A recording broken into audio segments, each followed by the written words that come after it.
በስመ አብ ወወልድ ወመንፈስ ቅዱስ አሐዱ አምላክ አሜን።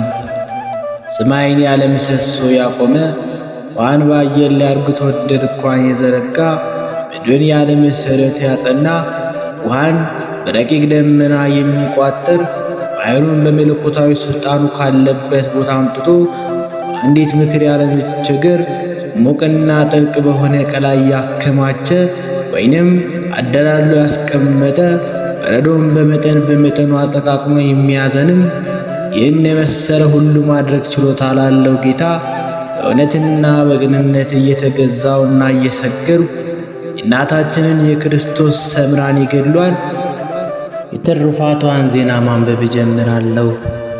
እርሷ በፈጣሪዋ በእግዚአብሔር ዘንድ የተመረጠች ብፅዕትና የተመሰገነች የተባረከችና የከበረች በትሩፋትና በገድል ከፍ ከፍ ያለች ንጽሕናን የተጎናጸፈች የክርስቶስን ዐሮተ መስቀል ለመሸከም ከፍጹም ምስጋና ጋር በጾም መፈተንን ፍቅርንና ትሕትናን ገንዘብን ያደረገች ናት። ፍጹም ትዕግሥትን ከእንባ ጋር ገንዘብ በማድረግ በአንደበቷ ሐሰትና ክፉ ከመናገር የተቆጠበች በሕሊናዋም ወደ ሞት ጎዳና የሚወስድ የዚህን ዓለም ሥራ በመናቅ ዓመፃንና ተንኰልን ከማሰብ ተወገደች። ሰውነቷን ከዝሙት ሥራ ንጹሕ አድርጋ በብቸኝነት በበረሃ መኖርን በየጊዜውና በየሰዓቱ ሕሊናዋን ከሐሌው ኃጢአት ከማራቅ በትዕግሥት ሰረገላ ተነጥቃ በመለኮት ዙፋን ፊት ከትጉሃን መላእክት ጋር የምስጋና መተባበርን መረጠች።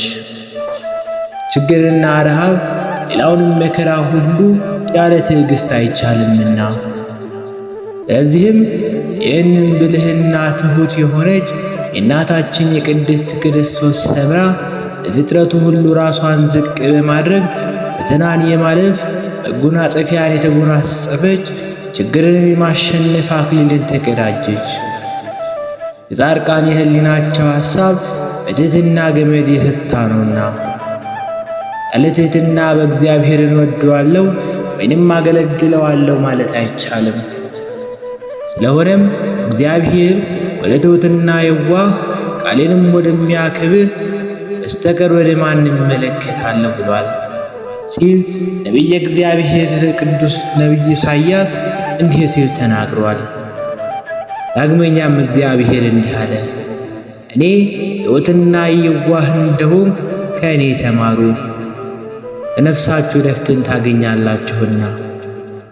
ስለዚህም ሐዋርያው ቅዱስ ጳውሎስ ሰውነታችሁን ንጹሕ አድርጎ ያለውን አስባችሁ እንደ መላእክት ንጽሕናን ገንዘብ አደረገች።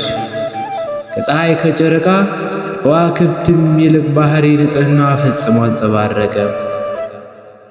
ሁለተኛም ሐዋርያው ቅዱስ ጳውሎስ ከመካከላችሁ ዘማዊ ወይም ደነሳዊ ርኩስ አይኑር ሲል የተናገረውን ቃል አሰበች።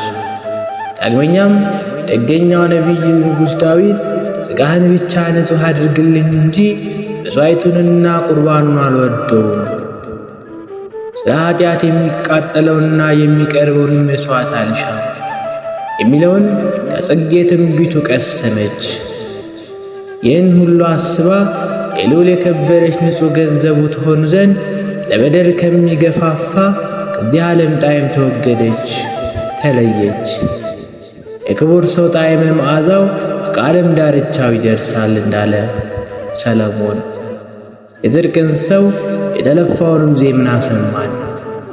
እነሆ ሕዝብን አሕዛብንም መኳንንትና መሳፍን ጣዕመ መዓዛውን ያግሳቸዋል።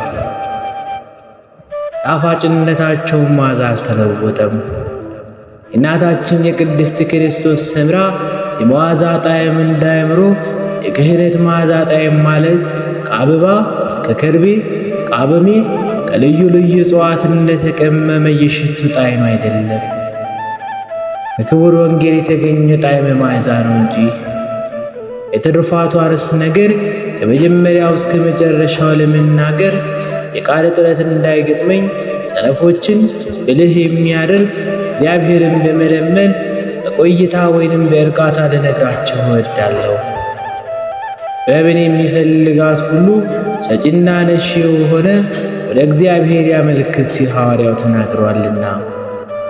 እናንተ ወዳጆቼ የክርስቶስ ሰምራን ወገን የሆናችሁ አዲስ አማንያን እስራኤላውያን ተብላችሁ የተሰማራችሁ የማያልቀውን ፍሪዳ የበጉን ሥጋ ለመብላት የታደላችሁ ሕይወትን የሚያስገኝ ከጎኑ የፈሰሰው ደሙን ለመጠጣት የጠራችሁ መንፈሳዊ ጥበብን እየተመላችሁ አንደበት ይሰጠኝ ዘንድ ለምኑልኝ። የምናገርን አውቅ ዘንድ በጸሎታችሁ አስቡኝ። ከእውቀትና ከማስተዋል ደካማ ነኝና እስከ ዛሬ ድረስ ስለ እናታችን ስለ ቅድስት ክርስቶስ ሰምራ የሚነገረውን ዜና ለመናገር አልደፍርም። ከእርሷ የሚነገረው ሁሉ የበዛ የሚስጥሩን ማገላለጥ ጥልቅ ነውና። ነገር ግን በእናንተ የጸሎት ኃይልና ከብርሃን ከዋክብት ይልቅ ጻዳ ብርሃኗ እጅግ የሚያንጸባርቅ የከበረች የአጥቢያ ኮከብ በምትሆን በእናታችን በቅድስት ክርስቶስ ሰምራ ልመና በመታመን ለዘላለሙ ክብርና ምስጋና ለእርሱ የተገባው አነሳስቶ በሚያስጀምር አስጀምሮም በሚያስፈጽም አንድ አምላክ በሚሆን በአብ በወልድ በመንፈስ ቅዱስ ስም ነግራችሁ ዘንድ ዘምራለሁ። ይህችን መጽሐፈ ግን ኢትዮጵያ ንጉሠ ነገሥት አፄ ገብረ መስቀል ዘመነ መንግሥትና ኢትዮጵያዊ ሊቅ ቅዱስ ያሬድ በነበረበት ዘመን ቅዱሳን ዕረፍታቸውን በደረሰ ጊዜ የትሩፋታቸውን ገድል እየነገሩ እንደሚያጽፉና ብፁዕ ገብረ ክርስቶስም ዜና ተጋድሎ ጽፎ እንዳስቀመጠ እኔም በሸዋ ክፍለ ሀገር የምትኖር የታላቋ ኢትዮጵያዊ ሐዋርያ ተክለ ሃይማኖት ልጅ ፊልጶስ ራሷ እየነገረችኝ ጻፍኳት። ወደ ቀደመ ነገራችን እንመለስና ስለ ጌታችን ስለ መድኃኒታችን ስለ ኢየሱስ ክርስቶስ ትምህርተ ሃይማኖታችሁ በዓለም ሁሉ ስለተሰማ ስለ እናንተ ስለ ሁላችሁ አስቀድሜ እግዚአብሔርን አመሰግነዋለሁ። ቸርነቱ በይቅርታው ብዛት ወገኖቹ ያደረገን ጌታችን የአምላካችንና የመድኃኒታችን የኢየሱስ ክርስቶስ አባት ይክበር ይመስገን። ዳግመኛም ለጌታችን ለኢየሱስ ክርስቶስ ከሙታን ተለይቶ በመነሳት ተስፋ የምናደርጋትን ገንዘብ መንግሥተ ሰማያትን ለመውረስ ያብቃን። በእግዚአብሔር ኃይል ተጠብቆ በሕጉ ጸንተን ለምንኖር የማያልፍ የማይጠፋ ሰማያዊ ክብርን ለእኛም ለእናንተ የሚያዘጋጅልን እግዚአብሔር ስሙም የተባረከ ይሁን። አባቶቼና ወንድሞቼ ሆይ አምላካችን ክርስቶስ ቃሌን የሰማ ትእዛዜንም የጠበቀ እኔ ካለሁበት ይኖራል የሚለውን አምላካዊ ቃል ለመስማት የተዘጋጃችሁ ያድርጋችሁ። ዓለም ሳይፈጠር በፊት የነበረውን እኔና የአባቴን የጌትነት ክብር ያሉ ያለውንም ክብር ያደላችሁ የጥበብና የእውቀት መገኛ የክብር ባለቤት ዕውራንን የምትመራ የምታበራ ሰነፎችን ብልህ የምታደርግ ጌታዬ መድኃኒቴ ኢየሱስ ክርስቶስ ሆይ አቤቱ ወደ እኔ ወደ ባሪያ ፈጥነህ ና። አቤቱ ደቀ መዛሙርትን በጽርሐ ጽዮን ተሰብስበው ሳለ ቅዱስ መንፈስህን ልከ በዓለም ሁሉ ቋንቋ እንዲናገሩ ያደረግ እኔንም በመንፈስ ቅዱስ ቃኘኝ። አንደበቴንም በእውን መልካሙን ይናገር ዘንድ በብልሆችም ልቦና እውቀትን የሚያሳድር ቅዱስ መንፈስህን ላክልኝ።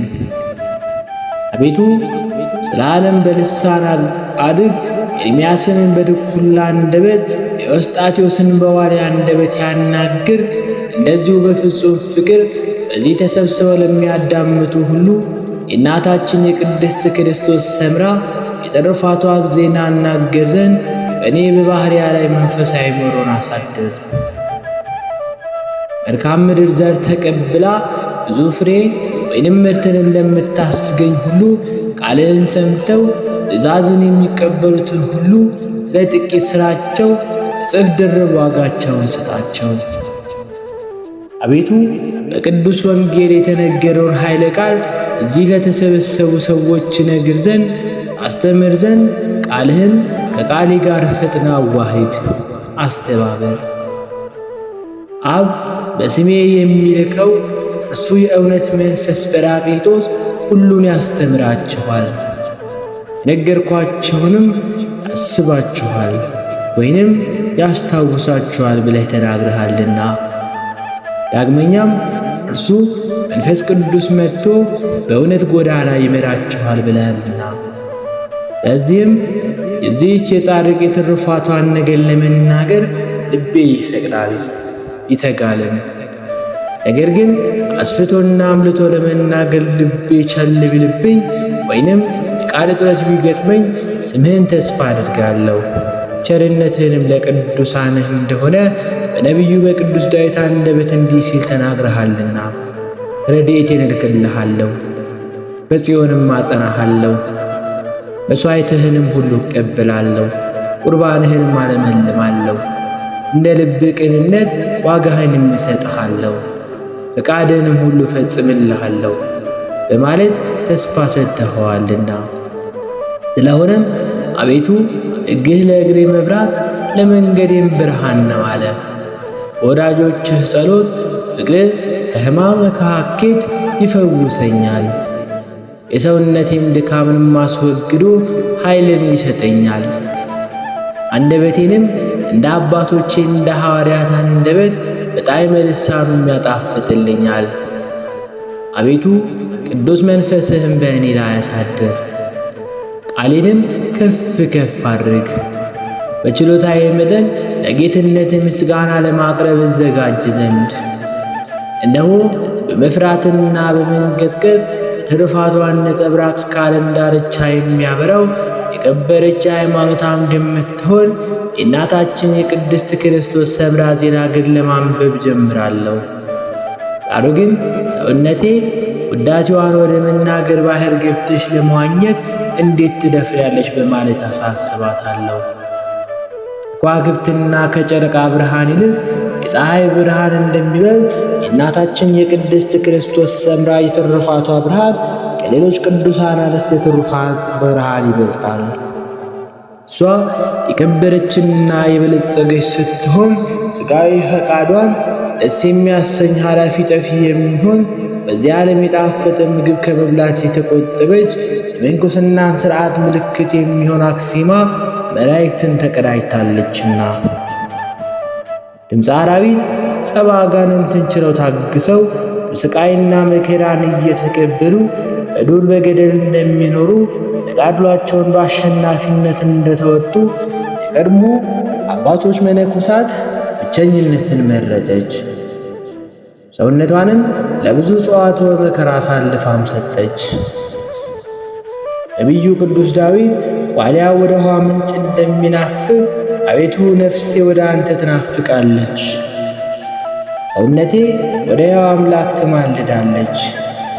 መቼ ይደርሳለሁ? የአምላኬንስ ፊት መቼ አየዋለሁ? ዘወትር አምላኬ ወዴት ነው ሲሉኝ እምባዬ በቀንና በሌሊት ምግብ ሆነኝ ብሎ እንደተናገረ በእውነት ጣዕመ መንግሥተ ሰማያትን ምሕረ ገሃነምን እሳትን በማሰብ ከሐዘንና ከለቅሶ ጋር የመከራን እንጀራን ተመገበች። ዳግመኛም ነቢዩ መጠጤን ከእንባዬ ጋር ጠጣሁ እንዳለ መጠጧንም ከእንባ ጋር ጠጣች። የእናታችን ሥጋን የለበሰ ሰው የእናታችን የቅድስት ክርስቶስ ሰምራ ክብሯንና ገናንነቷን መናገር እንዴት ይቻለዋል? ስፍር ቁጥር የሌለው የወንድና የሴት አገልጋይ እያላት ወይንም ሲኖራት፣ ዳግመኛም የእግዚአብሔር በብዙ ሠራዊት ላይ ሥልጣን ሰጥቶ የበታቿ ሲያስገዛላት የሁሉ መከራና ፈተና ተቀብላለችና አገልጋዮቿንና ሠራተኞቿን ሁሉ በባርነት ቀንበር አትገዛቸው። ነገር ግን እንደ ልጆቿ እንደ ቤተሰቦቿም ትመለከታቸው ነበር እንጂ የቤተ ክርስቲያን ብርሃኗ የሚሆን ሐዋርያው ቅዱስ ጳውሎስ እናንተ ገዢዎች ወይንም አስተዳዳሪዎች ለቤተሰቦቻቸውና ለሠራተኞቻቸው ትክክለኛውን መብት አትንፈጓቸው፣ በሰማይ የሁላችሁ ገዢ አለና ያለውን ታውቃለችና። ምድራዊውን ወርቅና ብር የከበረውን ልብስ ሁሉ ናቀች።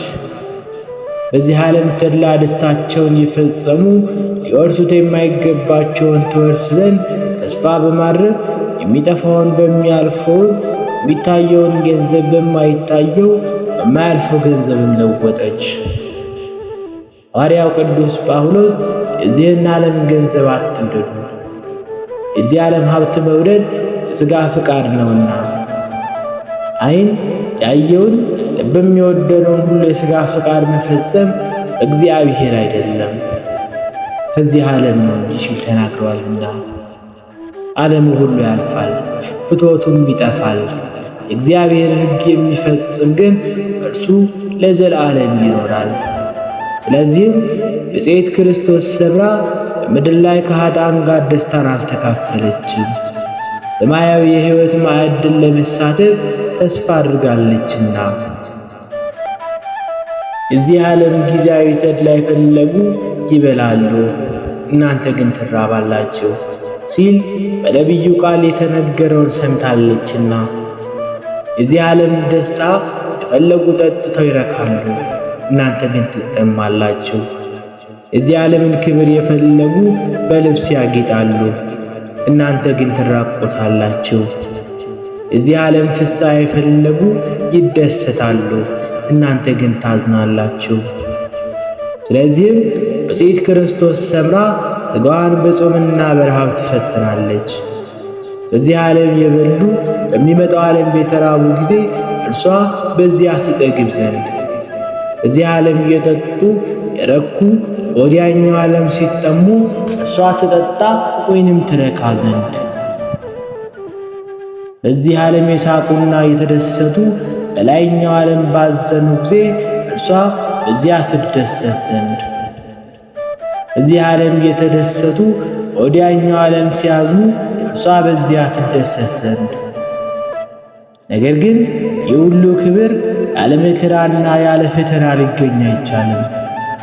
እዚህ ዓለም ፈተና የምትመጣው ዓለም ዋጋዋም ሊመጥናት አይችልም።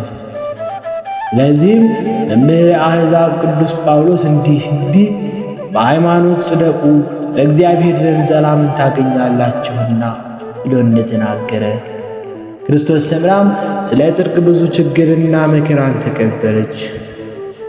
ዮሐንስ ወልደ ነጎድጓድ በዕፀ ሕይወት ላይ ሥልጣን ሲኖራቸው ዘንድ ሰውነታቸውን የሚያነጹ የተመሰገኑ ናቸው ብሎ እንደተናገረ፣ ለዚህም ብፅዕት ክርስቶስ ሰምራም ከዕፀ ሕይወት ትሰለጥን ዘንድ ምናቤ ሥጋንም ተቀበለች። ዳግመኛም እንዲህ ሲል ተናገረ፣ የዚህን ዓለም ፈተና ላለፈ የክርስቶስ ሥጋውና ደሙን የተቀበለ ካልሆነ በስተቀር ማንም የሚያውቃት የሌለ አዲስ ስም የተጻፈባት የብርሃን መጽሐፍ እሰጠዋለሁ። ይህችም በመለኮትም ደም በላይዋ ላይ ከግብር ከእናንተ ዲያብሎስ ነፃ የወጡ ሰዎች ስም የተጻፈባት አምልኮተ ኅብስት ናት። ዳግመኛም ጌታ በምሴተ ሐሙስ ለደቀ መዛሙርቱ እየሠራላቸው የዚህ ዓለም የመከራ ቀንበር ለተሸከሙ ሩካን ጻድቃንና በሥላሴ ማኅተም ለታተሙ ፍጹማን የታመኑ ክርስቲያን ወገኖች ለሆኑት የተዘጋጀች ነች። እንደዚሁ እኛን በዚህ ያለነው የሁላችን መመኪያ የምትሆን እናታችን ክርስቶስ ሰምራ እርሷ ከገባችበት እንገባ ዘንድ ከፈጣሪዋ የምሕረት አስራት አድርጋ ትቀበለን። እሷ ከተቀመጠችበት እንቀመጥ ዘንድ የፍጹም ተድላ ደስታዋ ተካፋዮች ለመሆን እንዘጋጅ ዘንድ አዲስ የሙሽራ ወይንም የሰርግ ልብስ ካልለበሱና የሥላሴን ልጅነት ካልተቀበሉ በስተቀር ማንም ሊገባባት የማይችል ንጹሕ የሰርግ ቤት እንገባ ዘንድ። በዚያች ሰዓት እናታችን ክርስቶስ ሰምራ እነሆ ልጆቼ እኔ ከዚሁ አለሁ ብላ በበጉ ፊት ከእርሷ ጋር ታቆመች። እሊማን የሆኑ የዲያብሎስ ሰራዊት ወደ እኛ እንዳይቀርቡ በክንፈ ረድኤቷ ወይንም በጸሎታ መጋረጃ ተሰውረን። ጻድቃን መካከል ኃጥአንን ለይተው የሚነጥቁ እኒህ መላእክተ መዓትም ከእርሷ ለይተው እንዳይነጥቁን በኃይለ ረድኤቷ አቅፋ ደግፋ ትጠብቀን ለዘላለሙ አሜን። የብፅዕት ክርስቶስ ሰምራ ሀብተ ረድኤቷን የምትሹ የተወደዳችሁ አባቶቼና ወንድሞቼ ሆይ እንደ ቅባት አጥንትን የሚያለመልመው እንደ ጣፋጭ ምንጭ ውሃ ወደ አንጀት ገብቶ የሚያርሰው ከገድሏ ምንጭ ጠጥታችሁ ረኩ ዘንድ የትሩፋቷን ዜና ስሙ። የእናታችን የክርስቶስ ሰምራ ውዳሴዋ ብዙ ነውና እዝነ ልቦናችሁን አንቅታችሁ አዳምጡ። እነሆ ከብዙ ተአምራቷ ጥቂቱ ዕለቱ ባልሆነ አንደበቴ ልነግራችሁ ጀምራለሁ። ነገር ግን በፍጹም ልነግራችሁ ችሎታ ያለኝ አይደለሁም። ድካሟንና ትሩፋቷን ሰምታችሁ ትደሰቱ ዘንድ ጥቂቱን ክፍል እነግራችኋለሁ እንጂ። ነቢየ እግዚአብሔር ቅዱስ ዳዊት ነገሬ ከቅቤ ይልቅ የለዘበ ነው ብሎ እንደተናገረ የጻድቃንን ዜና ገድላቸውን ከመብል ከመጠጥ ይልቅ እጅግ የጣፈጠና የሚያስደስት ነውና። የተወደዳችሁ ወገኖቼ ሆይ በፍጹም ወገኖቿ በመሆን እንደ ልብስ ትለብሷት፣ እንደ መጎናጸፊያም ትጎናጸፏት ዘንድ ይገባል። እንደ መላእክት እንደ ነቢያትና እንደ ሐዋርያት እንደ ጻድቃን እንደ ሰማዕታት እንደ ደናግልና እንደ መነኮሳት ታከብሯት ዘንድ ይገባል። ከእነዚህ ሁሉ በክብር አታንስምና ለዘላለሙ አሜን። ይህች መጽሐፍ በጽኑ ሃይማኖት በንጹሕ ልቦና ሆና የጻፉትን ያጻፉትን ያነብባትንም የሰማ ወይንም ያሰማ እናታችን የክርስቶስ ሰምራ ክንፈ ረድኤቷ ጋሻ መከታ ይሁነው። አማላጅነቷን ተስፋ በማድረግ በእግዚአብሔር ፊት በቆመ ጊዜ ክብረ ብርሃናቸውን ከተጎናጸፉ ጻድቃን የሃይማኖት መሠረቷ ከሚሆን ጴጥሮስ አጠገብ ያስቀምጠው። አባቱንና እናቱን ወንድሞቹና እህቶቹንም ሁሉ ከክፉ ነገር ይጠብቃቸው ለዘላለሙ አሜን።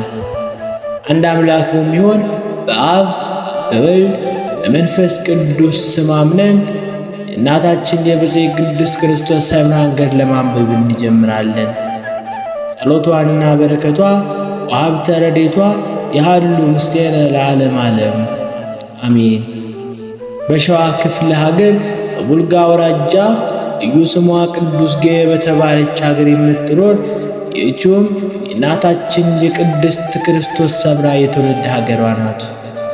እዚህችም ሀገር በወርቅና በብር በሐርና በልዩ ልዩ ልብስ በወንድና በሴት አገልጋዮች በፈረስና በበቅሎ የከበረ አንድ ስሙ የታወቀ ሰው ነበር። የዚህ ሰው ስሙ ደረሳኒ ይባላል። የሚስቱም ስም እሌኒ ይባላል። ሁለቱም ባልና ሚስቱ እግዚአብሔርን የሚፈሩ ደጋግ ሰዎች ስለነበሩ በጎ ሥራቸው በዓለም ሁሉ የታወቀ ነበር። ይህም ሰዎች በእግዚአብሔር ዘንድ የተመረጠችና የከበረች እጅግ አስተዋይና ብልህ የሆነች ልጅ እናታችን ቅድስት ክርስቶስ ሰምራ ወልደው በደምግባቷና በጠባይዋ እየተደሰቱ አሳድጓት። ከዚያም እግዚአብሔር ሕግጋትና ሥርዓቶቿን ሁሉ አስተማሯት። አደገችና ለአቅመ ሔዋን በደረሰች ጊዜ የንጉሥ ባለሟል የሆነ ትውልዱ ነገዱ ከአባ ጻሰር ወገን የሆነ የኢየሱስ ሞዐ ልጅ ሰምረ ጊዮርጊስ በሕግ አጋቧት። እሱም በዚህ ዓለም ገንዘብ በጣም የከበረ ከመሆኑም በላይ በይበልጥ መንፈስ ቅዱስ ያደረበት ሰው ነበር። ከደም ግባቷ የተነሳ ሙሽራይቱ ማለትም እናታችን ቅድስት ክርስቶስ ሰምራ እጅግ አድርጎ ወደዳት።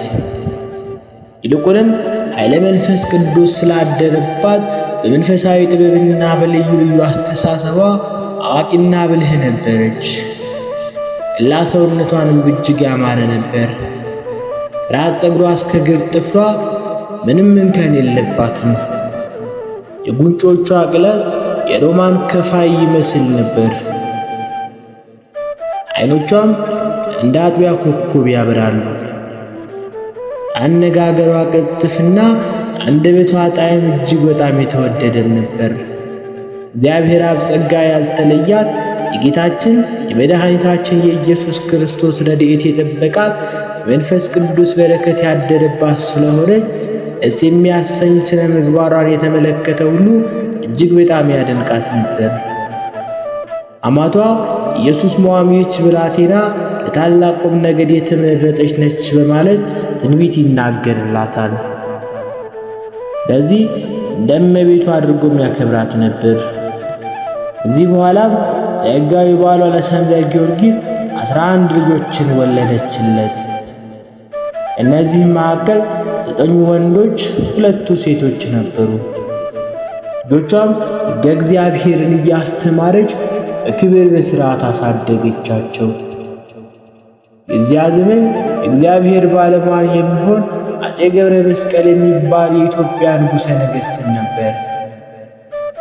እሱም ዝናዋን ሰምቶ ስነ ምግባሯን ተመልክቶ ይልቁንም በእሷ ላይ ያደረው ኃይለ መንፈስ ቅዱስ እግዚአብሔር ስለገለጸለት እጅግ አድርጎ ይወዳትና ያከብራትም ነበር። ከዕለታት በአንድ ቀን በጸሎትሽ አስቢኝ በማለት ራሱ በንጉሡ ቤተ መንግሥት ከሚያገለግሉ አገልጋዮች ወይም ሠራተኞች መካከል አደባባይ በወጣች ጊዜ በግራ በቀኝ ሆነው እንዲያጅቧት በቤት ውስጥም እንዲያገለግሏት አገልጋዮችን ላከላት። ዳግመኛም ፈረስና በቅሎ ከነሥርዓታቸው እንደዚሁ ለነገሥታት ሚስቶች የሚገባ ከሐርና ከወርቅ የተሠራ ልብስና የወርቅ ጫማንም ላከላት። ይህ እግዚአብሔር ባለሟል የኢትዮጵያ ንጉሥ ስሟ ከፍ ከፍ ይል ዘንድ በዚህ ሁሉ ክብርና ማዕረግም አከበራት። ስለ ትሩፋቷ ብዛትና ስለ ሃይማኖቷ ጽናት ከአብራኩም እንደተከፈለች ልጁ እጅግ አድርጎ ይወዳትም ነበር። ይህም ክብር ሊያደርግላት የቻለው በፈጣሪዋ በልዑል እግዚአብሔር ቸርነት ነው። ነገር ግን እርሷ ይህ ሁሉ ክብር አልፈለገችም። ይልቁንም ለዓላማዬ እንቅፋት ወይንም ከንቱ ውዳሴ ይሆንብኛልን ብላ በዚያው ላይ ወርቁ ጌጡ ልብሱ ተሽጦ ለነዳያን ይመጸወታል፣ የቤተ ክርስቲያንም መባ ይሰጣል። እነዚህ አገልጋዮች ግን ምን አድርጋቸዋለሁ በማለት ወደ እግዚአብሔር እያመለከተች ቆየች። ከጥቂት ቀናትም በኋላ በብርና በወርቅ የተጌጠ አዳራሿ ውስጥ ከባሏ ጋር ተቀምጣ ሳለች የመላእክት አለቃ ቅዱስ ሚካኤል ፊቱ እንደ ፀሐይ እያበራ 3 ኅብስት በእጁ ይዞ በፊቱ እንደቆመ ተገለጸላት። በዚያ ጊዜ አገልጋዮቿን ጠርታ እኛን 3 ኅብስት ለዓይኔ ያምሩኛል፣ ለአፌም ይጥሙኛል፣ እመገባቸው ዘንድ አምጡልኝ አለቻቸው። እነርሱም በቤት ውስጥ ከተዘጋጀው ምግብ 3ቱን ኅብስት መርጠው አመጡላት። እሷ ግን አምጡልኝ ያልኳችሁ ይህን አይደለም፣ ነገር ግን እስያ ሰው እጅ የተያዘውን ወይም ያሉትን ነው እንጂ አለቻቸው። እዚያን ጊዜ አገልጋዮቿም እርስ በእርሳቸው በመተያየት በቤታችን የምትለን ነገር ምንድን ነው እያሉ አንጎራጉሩ። መልአኩም በፊታቸው ቆሞ ሳለ አልተገለጸላቸውም ነበርና። በዘይት ቅድስት ክርስቶስ ሰምራ ግን ተበሳጨች። ስትመለከታቸው ድንቅ ነገር የመታገስ አልተቻላቸውምና ያም መልአክ የእግዚአብሔርን ባለሟል ክርስቶስ ሰምራ ሆይ እነሆ ይህ ኅብስትን ተመገቢ፣ እግዚአብሔር በቸርነቱ ብዙ ሰጥቶሻልና አላት። እሷም ፈጣሪዋን አመስግና ኅብስቱን ከመልአኩ እጅ ተቀብላ ተመገበች። መዓዛ ጣዕሙም ሰውነቷን አለመለመው። በዚህም የተነሳ እስከ 3 ቀን ድረስ እህል ሳትበላ ውሃ ሳትጠጣ ቆየች። ኃይለ መንፈስ ቅዱስ በሰውነቷ አድሮባታልና። አባቶቼና ወንድሞቼ ሆይ ይህንን የተሰጣትን ጸጋ ክብር እስኪ ተመልከቱ። በመልአኩ እጅ ግሩም ኅብስት በመቀበል የተገባች ወይም የበቃች ሆና ተገኝታለችና። እዚያን ክብሩ ሁሉ በሱራፌል እጅ ከምስዋ ሥላሴ ኅብስት የተቀበለው ነቢዩ ኢሳይያስን ተመሰለችው። ይህ ሁሉ ጸጋ የተሰጣት በቤቷ በንብረቷ ከባሏ ጋር ሳለች ቤተሰቦቿንና አገልጋዮችን በምታስተዳድርበት ጊዜ ነው። ጌታችን በመጽሐፈ ኪዳን እግዚአብሔር ከቅን አገልጋዮቹ ሳይርቅ ወይም ሳይለይ ለዘወትር ከእነርሱ ጋር ይኖራል ብሎ እንደተናገረ በእርሷ ላይም የእግዚአብሔር ጸጋ ከጊዜ ወደ ጊዜ እየበዛም ሄደ። ከዕለታት አንደኛይቱ ቀን ያደረገችውን ታምር ስሙ። ከአገልጋዮቿ መካከል ምግባሯ የከፋ የምታናድዳትና የምታበሳጨት አገልጋይ ነበረች። ከዕለታት በአንደኛው ቀን እናታችን ቅድስት ክርስቶስ ሰምራ በጣም ተበሳጨችና የዚያችን አገልጋይ አፍ ውስጥ የእሳት ትንታግ ጨመረችባት። ያም የእሳት ትንታግ በአገልጋዩ ጉሮሮ ደረሰ፣ ዘለቀናም ገደላት። በዚያን ጊዜ ቤተሰቦቿ መጥተው የአገልጋይቱን አስክሬን ወደ ሌላ ክፍል ወሰዱት። ብፅዕት ክርስቶስ ሰምራም ደንግጣ ካለችበት ቤት ውስጥ ወደ ሌላኛው ክፍል ገባችና ወደ ሰማይ አቅንታ ወይኔ ወዮታ አለብኝ፣ በክርስቲያንነቴ ላይ የካህን ሚስት ስሆን ነፍሰ ገዳይ ሆኛለሁና ሰውስ ምን ይለኛል? ለነፍሴስ ምን መልስላታለሁ? ከእንግዲህ ከክርስቲያን ወገን ልቆጠር አይገባኝምና በደሌንስ እንደምን አድርጌ ሊሸሽጋት እችላለሁ? እያለች አለቀሰች። ከዚህ በኋላ እንዲህ ስትል ለእግዚአብሔር ብፅዓት አደረገች።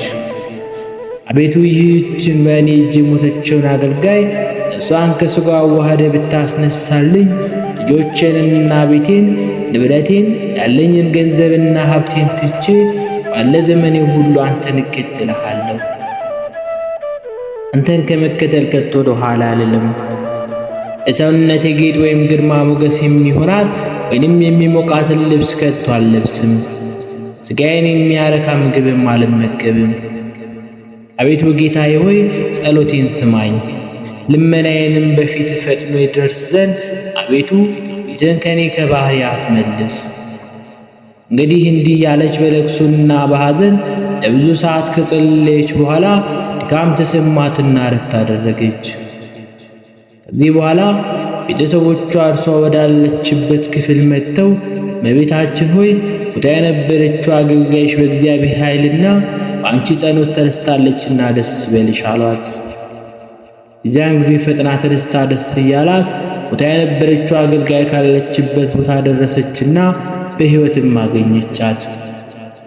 ከዚያም ቃሏን ከፍ አድርጋ ልመናዬን ቸል ያላለ ቸርነቱን ከእኔ ከባሪያው ያራቀ ፈጣሪ ክብር ይመስገን ብላ ታላቅ ምስጋና እግዚአብሔርን አመሰገነችው። ስለዚህ ሁሉም ሰውነቴ በፍጹም በደስታ ደስ ተሰኝታለች። ነገር ግን ይህን ላደረገልኝ ለእግዚአብሔር መኖር ወሮታ አከፍለዋለሁ እያለች አሰበች። እንግዲህ ነው ከዛሬ ጀምሮ በችግሬና በመከራዬ ሰዓት እግዚአብሔር ቃል ኪዳን የገባሁትን መፈጸም ይገባኛል አለች። ለዚሁ ተምራለችና ከዳዊት መዝሙር እያጠቃቀሰች ትጸልይ ጀመር። ከማኅሌታዊ ከቅዱስ ያሬድ ዜማም ልቦናን የሚመስጡ መንፈስን የሚያነሳሱና ወደ ምናኔ የሚገፋፉ ዜማዎችን እየመረጠ ታንጎራጉር ጀመር። አዋቂዎች እስኪያደነቋት ድረስ ሁሉን ጠንቅቃ የተማረች ነበረችና በጥበብና በእውቀት የበለጸገችና በእግዚአብሔር ጸጋ የከበረች ነበረችና ያያት ሁሉ ያደንቋት ያመሰግኗትም ነበር። ከወርቅና ከዕንቁ ይልቅ በፊታቸው እጅግ የተወደደች ሆናለችና። ከዚህ በኋላ አስቀድሞ ከአፏ የወጣው ከአንደበቷ የተነገረውን ቃል አስባ ልብሰ ምንኩስናዋ ማለትም ቁባንና ቀሚሷን፣ አጽዋፏን፣ መታጠቂያዋንም አዘጋጀች። ቤተሰቦቿና አገልጋዮቿም እመቤታችን ሆይ ይህ የምታዘጋጀው የምናኔ ልብስ ለምን ነው? ወይንስ ለማን ነው የምታዘጋጀው? አሏት። እሷም ሃይማኖት ያስተማሩኝ አባቴ ልብስ አልቆባቸዋልና ሲሉ ሰምቼ ለእርሳቸውንም አዘጋጀው አለቻቸው። እንዲህና የመሳሰለውንም በማለት ምስጢሯን እንዳያውቁ ልዩ ልዩ ምክንያት እየፈጠረችን ትመልስላቸው ነበር። ከዚህ በኋላ ከዕለታት በአንደኛው ቀን እናታችን ቅድስት ክርስቶስ ሰምራ አገልጋዮቿን ወደ ቤተ ክርስቲያን ሂድ ፈጽሞ ተዘጋጁ አለቻቸውና እነርሱም እሺ በጎ ብሎ አጅበዋት ወደ ቤተ ክርስቲያንም ሄዱ። ከዚያም እንደደረሱ በሉ እንግዲህ እኔ ከዚህ ጥቂት ቆያለሁና እናንተ ወደ ቤቶቻችሁ ተመለሱ፣ ለእኔ ይህች አንዲት አገልጋይና ይህ ሕፃን ልጅ ብቻ ይበቁኛል አለቻቸው። በዚያን ጊዜ አገልጋዮቿ እጅ እየነሱ ወይም እየተሰናበቱ ወደ ቤታቸው ተመለሱ። ከዚህም በኋላ ከዳዊት መዝሙር ልቤ ጽኑ ነው፣ አቤቱ ልቤ ጽኑ ነው፣ እግዚአብሔርን ፈጽሜ አመሰግነዋለሁ። እግዚአብሔር የደህንነቴ መብራት ስለሆነ ምን ያስደነግጠኛል? እግዚአብሔር የሕይወቴ መተማመኛ ነው፣ ምንስ ያስፈራኛል? የሚለውንም እየጸለየች የሚያልፈውን ዓለም በማያልፈው ዓለም ለመተካት ወይም ለመለወጥ አውጭኝ እግሬ ብላ ገሰገሰች። ያ በልስላሴና በእንክብካቤ የኖረ እግር ከመንገዱ ብዛት እንዲሁም ከቅርፋቱና ከቅፋቱ የተነሳ ፈለግ ሲያወጣ ስጋውን እየቆረጠች ስትጥለው ደሙ እንደ ጎርፍ ይወርድ ነበር። ያች የተከተለቻት አገልጋይ ግን ከእመቤቷ እግር እየተቆረቆረ የሚወድቀውን የአካል ቁራጭ እያነሳች በልብሷም ተቋጥረው ነበር። በዚህ አይነት ችግርና የፀሐይ ሐሩር የብዙ ጎዳና ጉዞ ተጉዛ ካሰበችበትም ሀገር ደረሰች። በደብረ ሊባኖስ አቅራቢያ ወይንም አካባቢ ልትደርስ ሳለ ጸጉሯን ይዛው በነበረው ምላጭ ላጨችው። ልብሷንም አውልቃ ለነዳያን አከፋፈለች። የያዘችውን ገንዘብ ሁሉ በመንገድ ላይ ላገኘችው ሁሉ መጽውታ ጨረሰች። ከዚያም አስቀድማ ያዘጋጀችውን ልብሰ ምንኩስና ማለትም ቀሚሷን አጥልቃ አጽናፏን ተቆናስፋ ቁርባን ደፍታ በደብረ ሊባኖስ ከሴቶች ገዳም ደረሰች። የገዳሙ መነኮሳትን በታላቅ ክብር ተቀብለው ወደ በዓታቸው አስገቧት። ያ አብራው የተሰደደችው ሕፃን ልጇን ግን አላስገቡትም። የወንድ ጾታ የሆነ ሰው በገዳማቸው እንዳይገባ ሥርዓት አላቸውና። ሕፃኑ ግን ከገዳሙ ውጭ ሆኖን ብርር ብሎ ያለቅስ ነበር። ከእናቱ ከመለየቱም በላይ ጊዜው ጨልሞ ነበርና። ከመነኮሳቶቹም መካከል አንዲቷ የሕፃን ረሃብ ይዞት ጨለማ አውጦት ድንጋጤ ተሰምቶት ብድር ብሎ ሲያለቅስ በሰማች ጊዜ ይህ ሕፃን በብርድና በችግር ሲሞት ከማየት ይልቅ አባቶቻችን የወንድ ጾታ ወደ ገዳማችን እንዳይገባ በግዝት የወሰኑትን ሕግ ተላልፋ ኮነን ይሻለኛል በማለት ወደ በዓታ ልትወስደው ወይም ልታስገባው ተነሳች። መበለቲቷም ሕፃኑን ለማንሳት ስትሞክር የመላእክት አለቃ ቅዱስ ሚካኤል ነጥቆ ወስዶ ሄሮድስ ካስፈጃቸው ሕፃናት ጋር በገነት አስቀምጠው። ሁሉ በሚሆንበት ጊዜ የተመረጠች እናታችን ክርስቶስ ሰብራ ልጇ በጨለማ ውስጥ ሆኖ ሲያለቅስ ሆዷ አልባባም፣ ቅሬታም ፈጽሞ አልተሰማትም። ይህን ስታደርግ ጌታችን አምላካችን መድኃኒታችን ኢየሱስ ክርስቶስ ቤቱና ንብረቱን አባቱና እናቱን ልጁን ትቶ የሞቴን ቀንበር ተሸክሞ ያልተከተለኝ ወገኔ ሊሆን አይችልም ሲል በቅዱስ ወንጌል የተናገረውን የፈጣሪዋን ቃል በማሰብ ነው። ስለዚህም ልቧ አረጋጋችው። እንደተነገረውም የወንጌል ሰይፍንም ታጠቀች። በዚያ ጽኑ ሰልፍና ብርቱ ምርምር በሚሆንበት ጊዜ የእናታችን የቅድስት የክርስቶስ ሰምራ የጸሎቷ ኃይል ለአገራችን ለኢትዮጵያ ይሁን፣ አሜን። ወስብሐት ለእግዚአብሔር ወለወላዲቱ ድንግል ወለመስቀሉ ክቡር። ይቆየን።